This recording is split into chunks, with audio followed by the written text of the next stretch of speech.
Gələcəyi görürdü Həzrət Zəhra. Gələcəyi görürdü. Hədisdir, mötəbər hədisdir. Əleyhissalam daxil olur xanım Fatimə Zəhranın yanına. Deyir, gəl otur ya Əbəl Həsən, hələ Peyğəmbər sağ olanda. Otur sənə keçmiş və gələcəkdəkilərdən danışım. Keçmişdə baş verənlər və gələcəkdə baş verənlərdən danışım.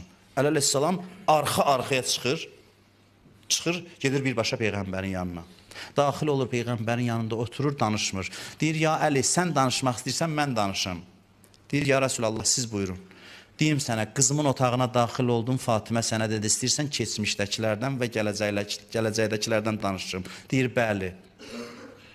Mən heyrətdə qaldım. Peyğəmbər buyurur ki, əvələ tə'ləm nuru Fatimə min nurina. Sən bilmirsənmi ki, Fatimənin nuru bizim nurumuzdandır. Fəssəcədə Aliyyun əleyhissalam şükran lillah.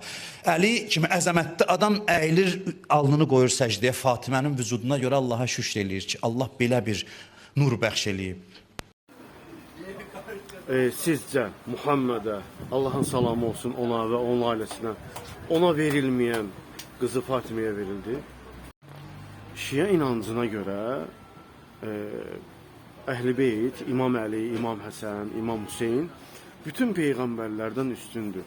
Amma əslində isə sonuncu Muhammeddən də üstün imiş. Sadəcə buna dilə gətirmirlər.